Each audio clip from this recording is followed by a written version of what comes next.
بسم الله والصلاة والسلام على رسول الله.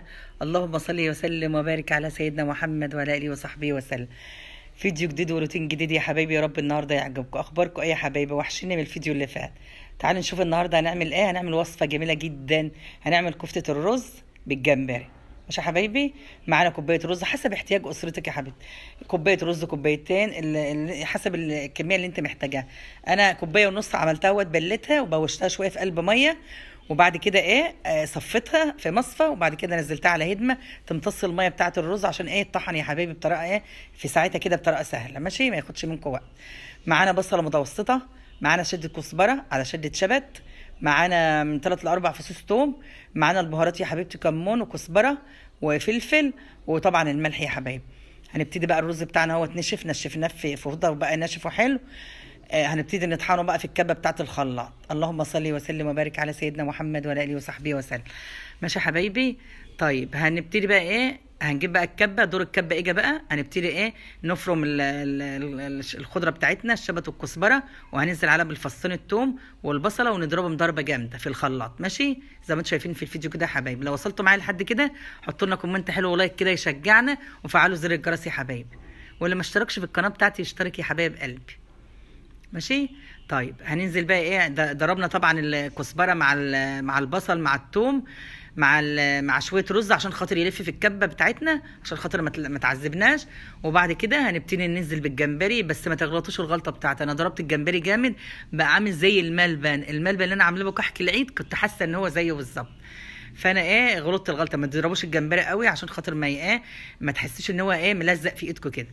ماشي. هننزل عليه طبعا ضربناه على الخضره والكلام ده والشبت والكزبره. هنبتدي ننزله على كميه الرز اللي متبقيه معانا، بس انا للامانه جاي طري شويه مني عشان انا ضربت الجمبري شويه، فانا زودت معلقتين دقيق ودخلته التلاجة. ما شاء الله بقى متماسك، العجينه بقت متماسكه وحلو، عشان تعرفي تصبعيها وتحمريها في الزيت. مش يا حبايبي؟ هتشوفوا اهوت في الفيديو ان انا انا ما الفيديو ما جابش وانا حاطه معلقتين دقيق ودخلتها التلاجة تماسكت شويه العجينه. ويا حبايبي لو هي برده طريه في ايدكم مش عارفين تصبعوها، باللي ايدكم زيت او ميه، شوفوا عشان العجينه تمشي في ايدكم كده وتصبعوها. وتجيبوا طبعا زيت غزير كده عشان نحمر. هنشمع الكفته دي، مش هنحمرها تحمير، لا، احنا عايزين نشمعها كده عشان لما تنزل في قلب الصلصه بتاعتنا ما تفكش مننا في قلب الصلصه. ماشي يا حبايبي؟